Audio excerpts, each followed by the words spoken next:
Selamat sore, Bapak. Saya sebagai wartawan ingin minta waktu untuk mewawancara Bapak sebagai Kepala Suku Abun di Kabupaten Tambrauw.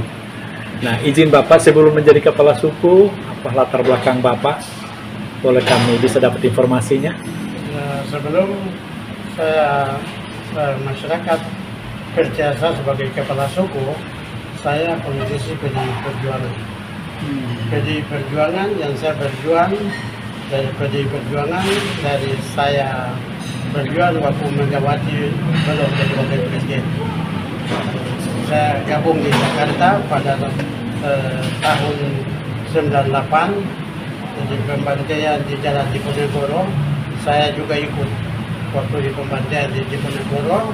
Kemudian PDIP pindah di sekretariat di kooperasi di Cililitan, terminal Cililitan.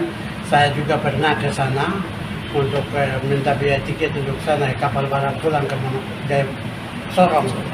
Dan setelah itu saya ikut kongres PDI Suryadi dengan Megawati. Itu saya ikut kongres PDI di Bali tahun 98. Dan saya berangkat dari Jakarta ke Surabaya di posko Pandeglang dengan Insinyur Sucipto.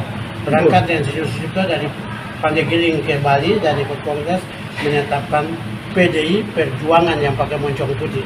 Dan saya ini kelompok yang demo di pinggir jalan, kelompok simpatisan. Sampai Megawati terpilih menjadi ketua umum dan dikembalikan untuk jadi saksi di PDIP, sekaligus saya ketua PAC yang untuk salah satu ketua PPD untuk memimpin pemilu di distrik Kecamatan Salsapor dan menangkan PDIP mayoritas dari Kabupaten itu dan kalahkan Golkar di 15 distrik. Dan itu perjuangan dari politisi PDIP. Setelah dari politisi PDIP, saya masuk di anggota MRP Provinsi Papua Barat periode 2017-2023. Dan hari ini jabatan saya selesai, saya kembali sebagai Kepala Suku. Aktivitas saya sebagai Kepala Suku dan masyarakat. Oke. Terima kasih Bapak. Nah, ini menurut Bapak sebagai Kepala Suku Abun, bagaimana tanggapan Bapak dengan Pilkada Gubernur Papua Barat Daya? Kami mohon pendapat dari Bapak. Ya, Pilkada Gubernur Provinsi Papua Barat Daya adalah provinsi yang ketiga. Provinsi yang ketiga di tanah Papua. Sebelum provinsi yang ketiga, bukan provinsi ketiga, provinsi yang ke-6, provinsi ke-2 itu Papua Barat. Dan saya itu ada di dalam tim 315 yang menghadap Megawati di Istana Negara untuk hadirnya Provinsi Papua Barat. Setelah itu baru beberapa provinsi yang masuk, salah satu 6 provinsi di Papua termasuk Papua Barat Daya.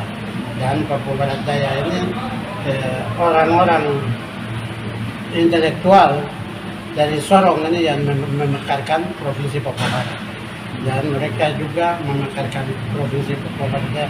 Khususnya yang memekarkan ini notabene-nya adalah orang Maibra, orang Aymar. Mereka yang memekarkan Provinsi Papua Barat dan juga memekarkan Papua Barat Daya. Dan Provinsi Papua Barat Daya ini sementara sekarang kandidat-kandidat yang saya tahu namanya yaitu satu Lambert Pusjitmau, mantan wali kota Sorong. Bernard Sagrim, mantan Bupati Maibrat. Elisa Kambu, Bupati Asmat, masih aktif. Gabriel Asem, mantan Bupati Tambrauw. Dan yang lain yang saya tidak sebut. Kemudian Olesimus Wayanggau, mantan Pangdam 18 Kasuari di Manokwari. Dan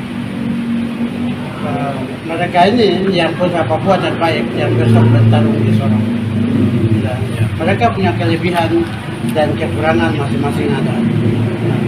Nomor satu punya kelebihan karena dia itu orang Aymar.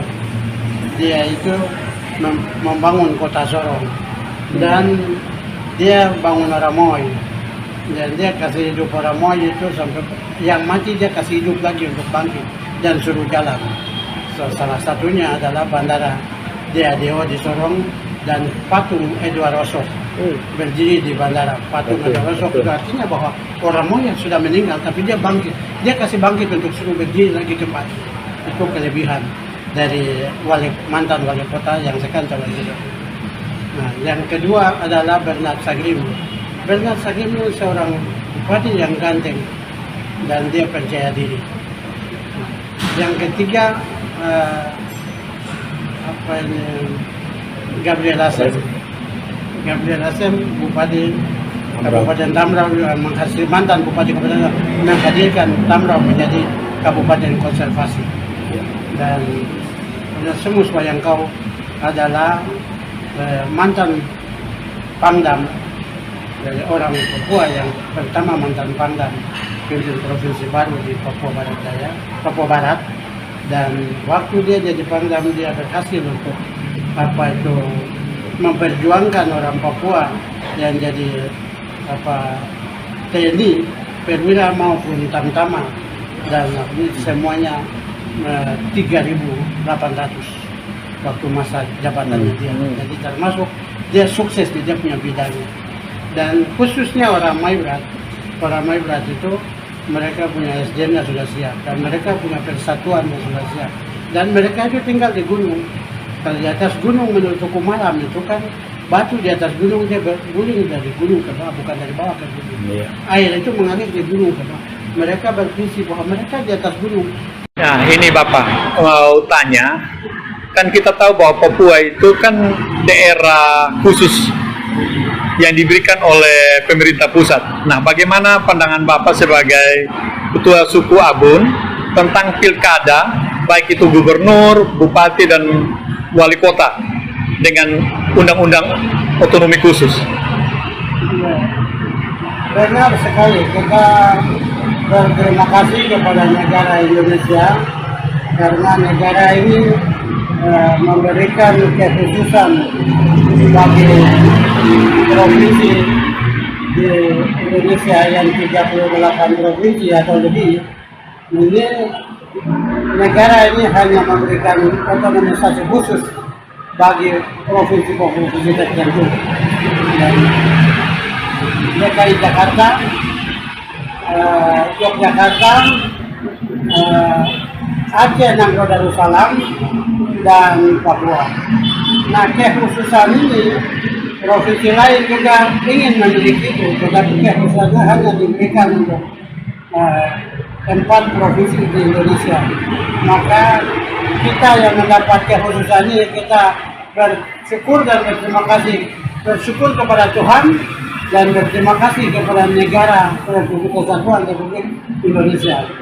Kami di Papua menerima posisi kekhususan ini pada tahun 2001.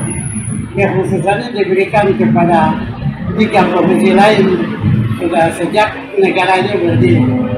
Dan kami di Papua, kekhususan ini kami baru terima tahun 2001. Dan tahun 2001 terakomodir dalam Undang-Undang Nomor 21 Tahun 2001. Maka kekhususan ini mengatur juga tentang pilkada sesuai dengan tuntutan rakyat. Dan terakomodir dalam Undang-Undang Nomor 2 Tahun 2011 tentang perubahan kedua atas Undang-Undang Nomor 1 Tahun 2001 yang dimaksud dengan OAP adalah orang asli Papua yang berasal dari ras Melanesia, yang kulit hitam dan rambut keriting tetapi dari ras Melanesia yang berada di Papua, warga negara Republik Indonesia yang berada di Papua. Nah, dia menghendaki bahwa yang mencalonkan gubernur diri sebagai gubernur dan wakil gubernur itu orang asli Papua berasal dari ras Melanesia yang dibuktikan dengan asal usul mama dan bapak, dan dibuktikan juga dengan bahasa daerah. bahwa dia yang bersangkutan itu akan diverifikasi oleh anggota MRP. Dan verifikasi itu yang membuktikan bahwa yang bersangkutan orang asli Papua atau bukan. Dan dia verifikasi ke tempat kelahirannya. Nah, supaya di masyarakat setempat selain lembaga khusus itu, ya lembaga kultur itu juga masyarakat setempat itu juga mengakui bahwa yang bersangkutan dia orang asli Papua. Verifikasinya di sana. Yang kedua adalah tidak bisa suku lain dari daerah lain datang mencalonkan diri karena kekhususan. Kekhususan itu dibuktikan di pengadilan pada keputusan MK nomor 29 tahun 2011 tentang gugatan yang mengalahkan saudara Dr. Kamaludin Yakubu yang sekarang anggota DPR. Jadi, ada pun undang-undang nomor 2 yang perubahan dari undang-undang nomor 21/2001 itu menghendaki satu bukti bahwa orang asli Papua adalah orang yang berasal dari ras Malaysia atau orang suku-suku lain yang diakui oleh orang asli Papua. Kalimat itu tidak berlaku karena kami orang asli Papua berpatokan kepada keputusan MK tentang gugatan terhadap Kamaludin Yakubu. Gugatan keputusan MK nomor 29 tahun 2011. Itu yang sekarang kami pakai dengan apa itu 6 anggota MRP yang kemarin menghadap presiden di istana. Salah satu dari sini itu adalah kami orang Papua, orang asli Papua jadi gubernur dan wakil gubernur, orang asli Papua jadi bupati dan wakil bupati, jadi wali kota dan wakil wali kota. Buktinya, kasus yang ada di Aceh dan Darussalam, buktinya di Yogyakarta. Jadi kita Papua begitu, tidak bisa untuk dikasih kepala terus pegang ekor. Kalau undang-undang itu dikasih karena kita itu di dalam NKRI, bukan di luar NKRI. Orang asli Papua jadi gubernur orang asli Papua, wakil gubernur orang asli Papua, bupati orang asli Papua, wakil bupati orang asli Papua, wali kota orang asli Papua, wakil wali kota. Tetap di dalam NKRI membangun dan merdeka di dalam NKRI, mempertahankan kemerdekaan yang sudah dibangun oleh Soekarno dan Muhammad Hatta, oleh apa itu 9 panitia ketua PKI yang mendirikan negara ini yang Pancasila untuk kita semua yang terakomodir dalam 4 pilar kebangsaan. Kenapa harus khawatir untuk kami orang Papua? Kalau rasa kami jadi kita belum khawatir karena kami pihak kami sebenarnya Papua ini. Terima kasih. Tuhan memberkati.